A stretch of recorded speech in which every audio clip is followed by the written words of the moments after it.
मित्रों, आपने भी देखा होगा कि पूजा पाठ करने वाले लोगों की जिंदगी बुरे काम करने वालों की तुलना में काफी कठिन होती है। यह आपने निश्चित रूप से सोचा होगा।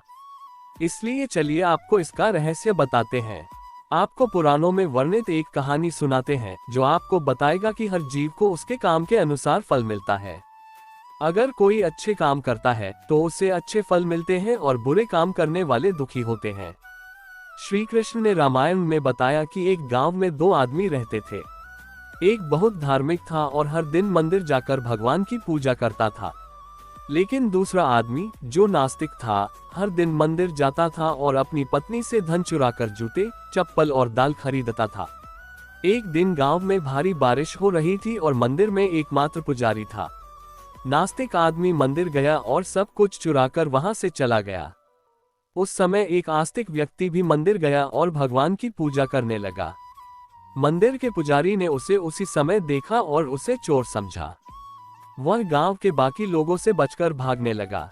वह वहां स्तंभ से टकरा गया और घायल हो गया। मंदिर में चोरी करने वाला व्यक्ति आस्तिक को मिला। समय बीतने पर भी किए गए पाप कर्म से नष्ट नहीं होते। जब दोनों मर गए, आस्तिक व्यक्ति ने यमराज से पूछा कि उसके साथ ऐसा क्यों हुआ। यमराज ने कहा कि अगर तुम पर आरोप लगाया गया तो तुम मर जाओगे, लेकिन तुमने अच्छे काम किए तो बच जाओगे। यमराज ने कहा कि उसके भाग्य में एक राजा बनना लिखा था, लेकिन उसके अपने पापों के कारण वह सिर्फ एक छोटा सा चोर बन गया। मित्रों, शास्त्रों में कहा गया है कि पाप कर्म के बिना भोगे गए का नाश नहीं होता। अगर कोई पाप करता है तो आज वह खुश हो सकता है, लेकिन कभी कभी उसे अपने पाप का फल अवश्य भुगतना पड़ेगा।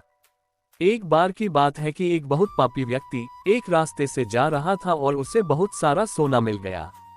उसी रास्ते से एक अच्छे आदमी जा रहा था, उसे एक कांटा लग गया और वह जमीन पर गिर गया। उस स्थान पर कुछ लोगों ने सोचा कि यह बहुत गलत हुआ और दोनों आदमियों की कुंडली ले जाकर एक पंडित को दिखाए।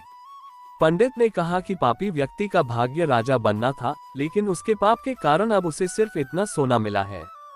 उस भले और धर्मात्मा व्यक्ति के जीवन का आज उसकी मृत्यु का आखिरी दिन था, लेकिन उसके अच्छे कर्मों की वजह से वह बच गया। शास्त्रों में कहा गया है कि हर व्यक्ति को अपने अच्छे और बुरे कामों का परिणाम भुगतना होगा। नेक कामों से अच्छे फल मिलते हैं और बुरे कामों से बुरे फल मिलते हैं। हमें अच्छे और बुरे दोनों कामों का परिणाम भोगना होगा। भगवान श्री कृष्ण ने भगवत गीता में कहा कि कर्म की गति को समझना आसान नहीं है। इसका अर्थ यह है कि यह समझना बहुत मुश्किल है कि किस जन्म में हमने क्या किया है और उसका क्या फल मिलेगा। ये संभव है कि आपने हजारों जन्मों पहले क्या किया होगा जिस पाप के कारण आज आपका इतना बुरा हुआ है। इसके अलावा आपने शायद अनजाने में कुछ गलत किया हो जिसके बारे में आपको पता नहीं है। एक प्रश्न ये भी आता है कि क्या धोखा देकर किए गए पापों का परिणाम मिलता है। कर्म का सिद्धांत सटीक नहीं है। चाहे आप जानबूझकर करें या अनजाने में, अगर आप कुछ गलत करते हैं तो आपको उसका फल अवश्य मिलेगा। शास्त्र कहते हैं कि अगर आप अचानक आग को छुए तो आपका हाथ जलेगा ही।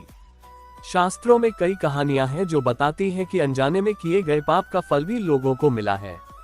पांडवों के पिता महाराज पांडु की एक कहानी है कि उन्होंने एक हिरण को तीर मार दिया था। वे उस समय नहीं जानते थे कि एक ऋषि ने हिरण का रूप लिया हुआ था और उस ऋषि ने उनको श्राप दे दिया था, जिसके कारण वे बाद में कम उम्र में ही मर गए। शास्त्रों के अनुसार क्षत्रिय राजाओं को शिकार करने की अनुमति थी और हिरण को मारना कोई पाप नहीं था, लेकिन पांडु को पता नहीं था कि वे एक ऋषि थे, इसलिए उन्हें इतना बुरा श्राप मिला कि वे मर गए। हम पाप से बचने के लिए क्या करें? श्रीमद् भगवद गीता में भगवान कहते हैं कि कर्म और उसके फलों को समझना बहुत कठिन है, लेकिन प्रत्येक व्यक्ति अपने कर्मों के फल अवश्य प्राप्त करता है। श्रीमद् भगवद गीता के अध्याय 18 में भगवान श्री कृष्ण ने कहा कि सभी धर्मों को छोड़कर मेरी शरण में आओ और मैं तुम्हें सभी पापों से मुक्त कर दूंगा। ये थे कुछ प्रश्न जो इंसान के मन में हमेशा रहते हैं, लेकिन मनुष्य अपनी अज्ञानता वश इन पर ध्यान नहीं देता। तो मित्रों, आइए आज एक संकल्प लेकर जानबूझकर हम गलत कार्य या पाप नहीं करेंगे। बाकी भगवान कृष्ण पर छोड़ते हैं।